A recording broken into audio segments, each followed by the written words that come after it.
There are 15 games remaining in the regular season, and the Warriors could not have picked a better time to turn things around. What was utterly dire a week ago is now optimism. There is great news abound, Dub Nation. I'm going to bring all that great news to you, including that beautiful win in Denver last night, as the Warriors find themselves now back on track for postseason success. I'm Cyrus Saatsaz. This is Locked On Warriors. You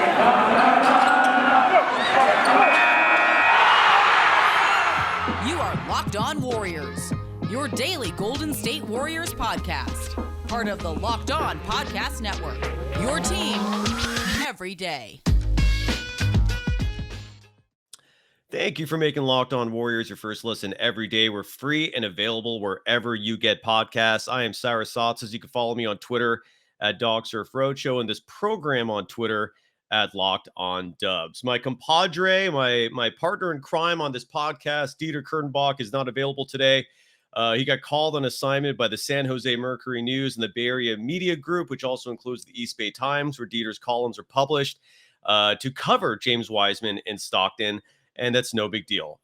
So I'm here solo today. My apologies in advance for that. So it's just going to be my insights, and I hope you enjoy the ride as we take it together. But first things first, let's talk about that game last night. And believe me, I'm going to cover Wiseman as well, because there's a lot to talk about there. But the Warriors won a game that, in my opinion, was must win. I did not want the Warriors to enter the postseason being the victims of a season sweep by the Denver Nuggets, especially when, if that had happened, it would not have reflected the true nature and build of this Warriors team. They are vastly superior to the Denver Nuggets. It's not just they're a little better, they're a lot better than the Denver Nuggets. And even though they did not have Draymond Green last night, even though they did not have Andre Iguodala last night, even though they did not have Otto Porter Jr. last night, and they didn't have Gary Payton II last night, this was still a very small team, but they stepped up. I've told Dieter this repeatedly, and I've told this audience repeatedly, and I will say it again. When the Warriors' urgency is there, when they really want to win, they do win. I don't, in recent history, since the Joe Lacob era, and more specifically, since the dynasty started, let's go back to 2014, 2015, when the urgency is there, when the Warriors take this game seriously and they're healthy, they don't lose. They've never lost an important game when the team is entirely healthy. They're not entirely healthy right now. They still have severe, considerable health issues. And despite that, they went into Denver and beat that Nuggets team that was hot. All right, this Nuggets team, they're no slouch. I mean, granted, they're sixth in the Western Conference with that 40-27 record. It was 40-26 entering yesterday's game.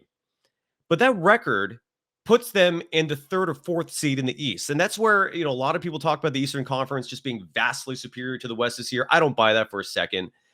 Simply because if you look at the records, the Golden State Warriors are still tied for the second best record in the NBA, despite going through an abysmal February and start of March. Despite that, they went through a stretch where they lost 9 of 11. They went through a stretch where they lost 5 games in a row. Despite that, they are still tied for the second best record in the NBA. And the Denver Nuggets, entering yesterday's game, would have been tied with the Chicago Bulls for the fourth best record in the East. Just a half game behind the 76ers for the third best, just a game and a half behind the Bucks for the second best record, and just 3.5 games behind the Miami Heat for the best record in the Eastern Conference. There is much more parity in the Eastern Conference. I don't doubt that. Are they the superior conference? No.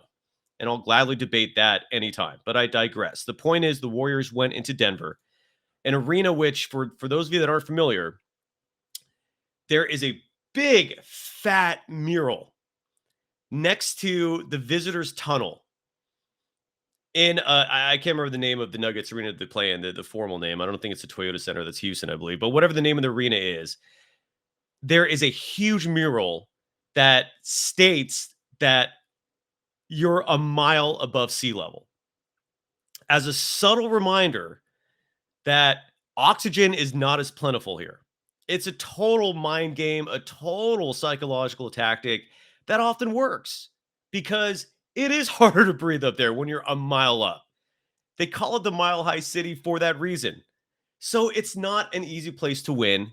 And yet, this Warriors team with a sense of urgency, and more specifically, with a three-headed scoring monster in Stephen Curry, in Klay Thompson, and in Jordan Poole, they could not be stopped. Finished the game on a 13-0 run, won the game 113-102. Jordan Poole has to be highlighted in this game. His fifth straight game with 20 points. Jordan Poole is figuring it out. And Steve Kerr, for whatever criticism you want to levy on him, and I am starting to hear things quiet down, at least in the social media universe, in terms of the Fire Kerr crowd, which was smaller than I think the image was painted out. But as you all probably know, the loudest voices attract the most attention. And people were screaming for his head, irrationally so, despite all the success with this Golden State franchise, despite being at the helm of the greatest 5-year run in NBA history. He still gets way more criticism than he deserves. And one of those pieces of criticism is the amount of minutes that Jordan Poole gets and his lack of trust in Jordan Poole. Well, last night, Jordan Poole played 34 minutes because he's playing better now. His shot selection is vastly superior. He's not forcing shots. Even when he takes those crazy shots, he's doing it because he's in rhythm. They're not forced. He's not trying to save the day to bring a comeback. He's playing within the system. The ball is still moving. They're finding him when he's open. And Jordan Poole is not short on confidence, and he's going to take those shots when they're available. And again, for 5 straight games now, Jordan Poole has scored over 20 points. After not doing so, I believe for the entire month of February. He might have done it on February 1st, but he had a rough February, similar to Andrew Wiggins, who I'm going to talk about in just a second. But when he shines, which he is, Kerr will reward him, and he does. 34 points is a lot. He finished the game. He had 2 dagger threes at the end. Mad props to Jordan Poole. That was just a fantastic performance from him, and he deserves kudos for that. I want to start off by playing some sound here. And the sound I'm going to play is from Stephen Curry talking about those final 2 quarters. Steph, by the way, had a fantastic game. He was hitting threes left and right. Finished the game with, I believe, 34 points, if I'm not mistaken. Yeah, 34 points, 9 rebounds, and 3 assists. The assists were really distributed. In fact, Jordan Poole, I've been saying this a lot, that one part of his game I feel like needs to improve, and that could translate to improvement in all other aspects, is the assist number. Jordan Poole could be the point guard of the future. I know he's 6'5", he's a little taller and bigger than your typical point guard, but his handles are solid. And if he learns how to make people around him better, I really feel that's a part of his game that is still needing development, but could lead to Poole being a superstar in this game. And last night, he had 7 assists to go with those 21 points and 5 rebounds. And Stephen Curry talked about those last 2 quarters because they were important. The Warriors, I believe, were victims to a 15-0 run by the Nuggets. The same thing that's been afflicting them all season in terms of second chance points. At one point, the Nuggets were outscoring the Warriors by 21 in second chance points. But Stephen Curry showed up. The team showed up. The urgency's there. They played hard. They played defense on a string. And they won 113-102. Here's Stephen Curry talking about that second quarter. We keep saying it. It's the little things. Like, we kept beating transition. That timeout play. Couple breakdowns on backdoor cuts and then offensive rebounds. Check. That's how we've lost games in the past. And second half was totally different. They took away all that stuff for the most part. Made them take tough shots. Our offense helped our defense, so we could play out of set formations and not be on our heels. And then just got to grind it out. Like, you can feel the intensity down the stretch in those last 4 or 6 minutes, and playoff type, atmosphere, like what it takes to really win at this level, at this time of year against good teams. Thank you for making Locked On Warriors your first listen. For your next listen, check out the Locked On Now podcast. Nightly recaps of every NBA game with analysis from our local experts is free and available wherever you get podcasts. Just to finish up real fast on that Nuggets game, it's worth covering because one player who I thought shined and showed marked improvement from at least the previous few games, the previous 5 to 10 games, is Klay Thompson. Look, everyone in Dub Nation loves Klay. I think everyone who's not in Dub Nation loves Klay. He is arguably the most popular player in the NBA. But look, when you've been out of this game for 2.5 years, when you've gone through the types of injuries he has gone through, we're talking about a torn ACL, the worst injury you could suffer to your knee. We're talking about a torn Achilles tendon, possibly the worst leg injury you can suffer, period, for an athlete. I mean, maybe a compound fracture might be severe, but I'm guessing you could maybe even come back from a compound fracture faster than a torn Achilles. I don't know. I'm not a doctor in that regard, or in any regard, really. Well, I guess academic I kind of am. But point is, Klay's been suffering, or he was suffering. And since he's come back, he's been struggling a little bit. I don't think his numbers are like terrible by any means. Klay Thompson for the year is averaging 16.8 points. That's not bad, along with 3.9 rebounds, 2.9 assists, but it's not great either. It's not Klay standards. But last night, he put in a solid 18 points. A solid 18 points. Started off slow, finished strong, hit some big 2s and 3s. And Steve Kerr, after the game, talked about one thing that he's been stressing in conversations with Klay Thompson. And here's what Kerr said. Yeah, well, the only thing that I'm stressing with Klay right now is to just get great shots. If he's not open, to move it on. And I think we've really tried to give Klay a lot of freedom, in his comeback, just to be able to feel the game and not to harp on mistakes and that sort of thing. And but the bottom line is we are at our best when the ball moves and we're getting good shots. Good shots lead to good transition defense. Good transition defense means you get a team in the half court. It means you can control the game. And first half we were taking lousy shots. So I'm going to continue to stress to all of our guys, including Klay, we've got to get good shots. It gives our game balance. And, we've got about 15 games left or so, whatever it is. We've got to get better from here. Agreed. And I think they're on the right track for sure. Think about just even a week ago, let alone 2 weeks ago. We were never hitting panic buttons here, but there was a lot of cause for concern. A lot. And to see the Warriors now, it's only a 2-game winning streak, but these are games against, they're top tier teams. The Clippers are going to be a playoff team, most likely. I mean, certainly a play-in team, but I think they're going to advance. And the Nuggets, I've been surging. I mean, all everyone's doing is, I was thinking of a lot of really crass metaphors, but basically everyone's tapping Jokic for MVP right now, which is ludicrous to me on a side note. That's for another show, but, and the Warriors won 2 big games. They got another one Saturday against the Bucks. I would advise Dub Nation to temper expectations a little bit for that game. The Bucks are a top tier team, the defending world champions, and they got size. And that does remain the one issue the Warriors have. And Giannis is much more mobile than Jokic. He's one of the hardest players in the NBA to defend. And by the way, the MVP vote, compare the numbers between Giannis and Jokic, then get back to me.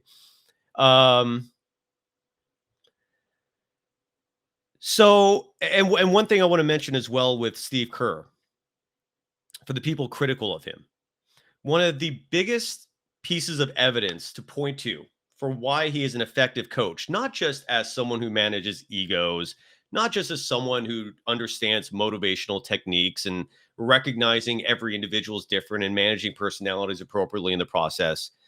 He's also a damn fine coach when it comes to X's and O's, when it comes to schematics, and when it comes to making adjustments. To me, one thing that is a clear-cut indicator of a great coach, not just in basketball, also in football, is halftime adjustments, is how a team looks coming out of the locker room after halftime, especially when they're losing. And the Warriors, get this, I just learned this stat recently. The Warriors are one of only 2 teams in the NBA who are above 500, who have a winning record when they're losing at the half. They're either 16-15 or 15-14. I can't remember which one. It's one or the other. Regardless, I mean, that is coaching.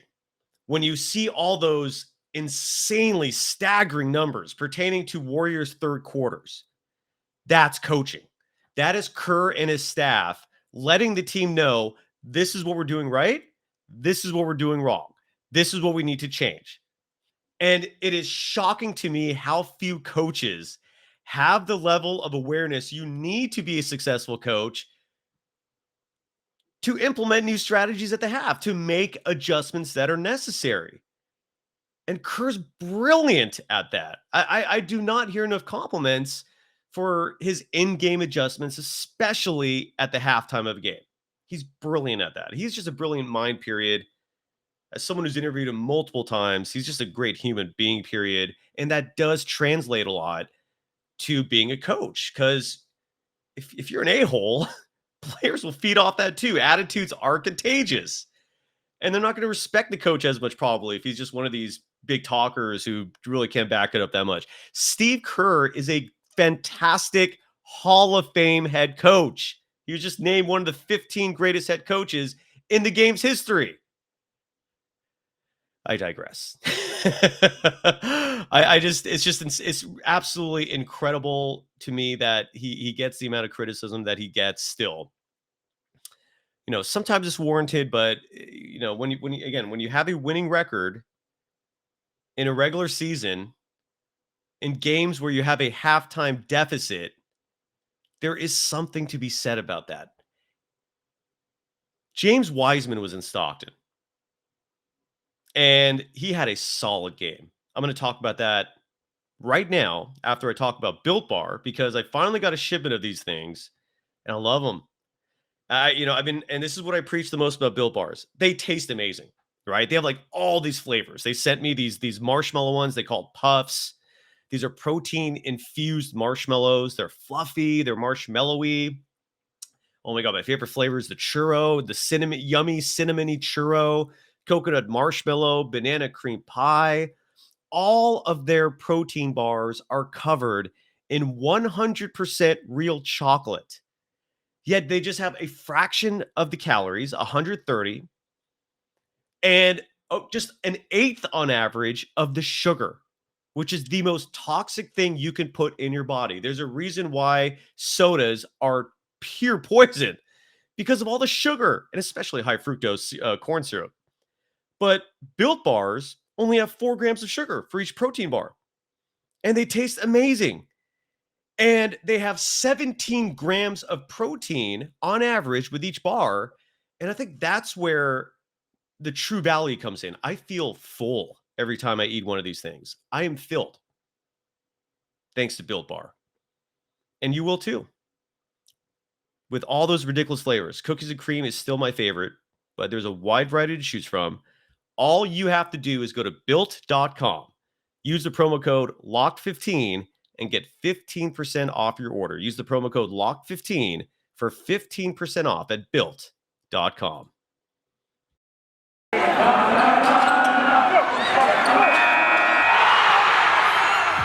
are Locked On Warriors, your daily Golden State Warriors podcast. Part of the Locked On Podcast Network, your team every day. Thank you for making Locked On Warriors your first listen every day. We're free and available wherever you get podcasts. I'm Cyrus Saatsaz, your humble host. I want to talk about James Wiseman. He made his debut 11 months to the day. He played his first game since that knee injury that resulted in a partially torn knee meniscus. Has kept him out again for 11 months exactly.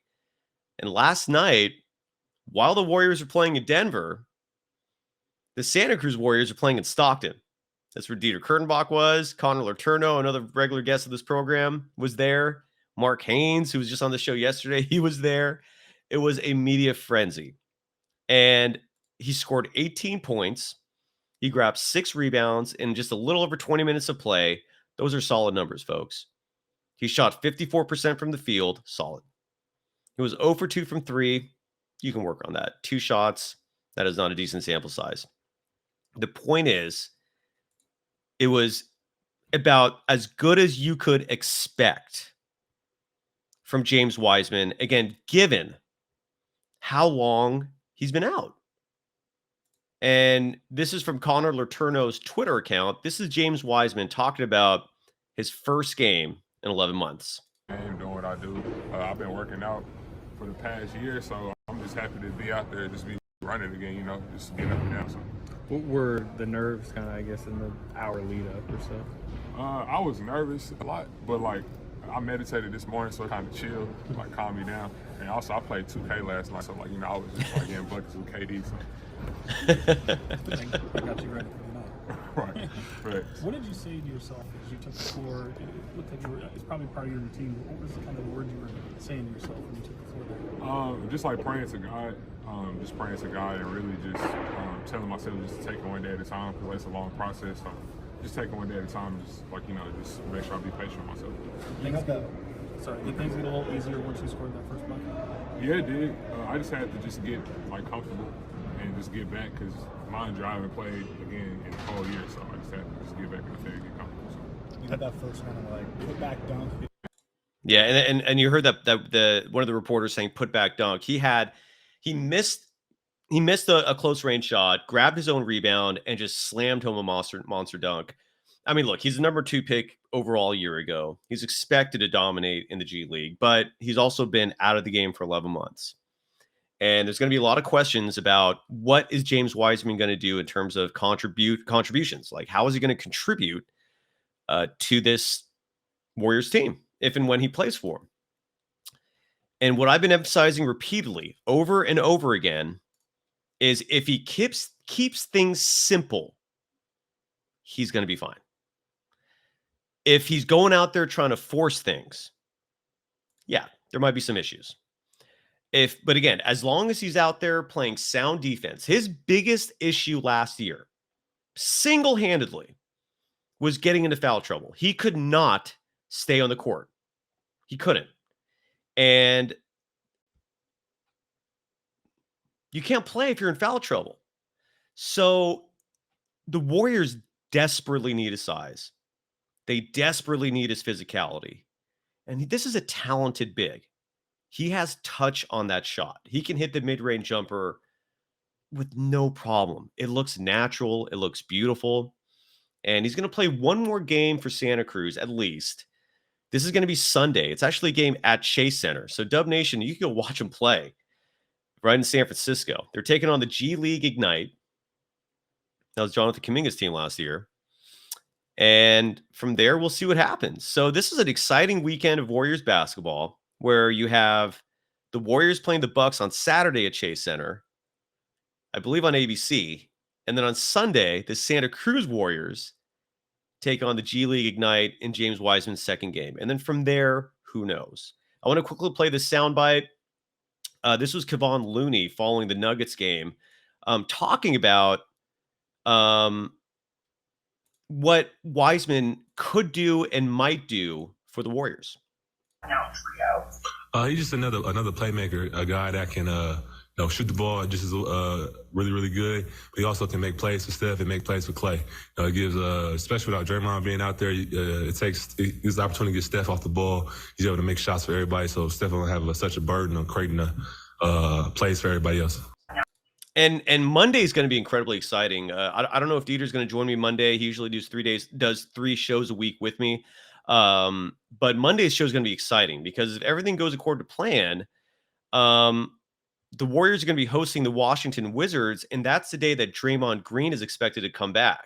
And there's been a lot of speculation that this week, whether it's that Monday or sometime this week, we're going to be seeing Draymond Green, Andre Iguodala, and James Wiseman playing for the Warriors. Monty Poole wrote up a story about that. The possibility is there. This remains speculation for the most part. The Draymond Green thing is straight out of the horse's mouth. He said himself he's going to be playing on March 14th, Monday, against the Wizards. So we'll see what happens with that. But I personally want to see Wiseman on this roster. I want to see him on the court. Anthony Slater of The Athletic mentioned rumors of possible strife between the front office and Kerr in terms of wanting Wiseman to play this season and getting some important minutes out there just to gauge what the Warriors have with this kid. Because I think a lot of people want to know just how good he is and what he can do. He is a $12 million asset for that front office. And, they focus a lot on money, unfortunately. I never liked that, but they're curious. And I think we all are, in all honesty. The last stat I want to play for you to wrap this show up today is an older attribution from Stephen Curry. This was from a few days ago, following the win over the Clippers, I think. Or maybe this was after the loss. This was after the Lakers loss. I'm sorry. This is how long ago this was, but it's an important soundbite because this was Stephen Curry talking about what led to the decision by Steve Kerr to put Steph back on his old rotation where he's only substituted in and out and back in once per half. So this is what went behind that. Here is Stephen Curry. What game was it, LA? Coach texted me, I was on the bus on the way to the game and said, hey, I think we should go back to all rotation. I said, yes, sir. Where did you? That literally is how it went down. How happy were you when you saw the text? I don't want to overblow. Like, I knew, like we've always talked about, at a certain point when we were finishing the year that was going to be the way to go, especially with Klay back and options to figure out how to keep our second unit cohesive. So just a matter of when, and hopefully give us a good,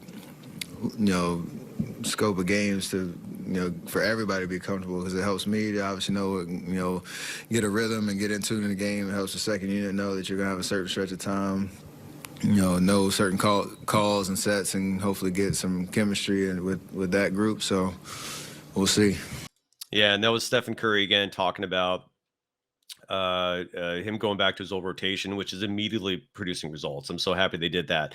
Thank you so much for making Locked On Warriors your first listen every day. It's an exciting weekend of Warriors basketball, both on the NBA level and the G League level. We'll talk about that and so much more on Monday.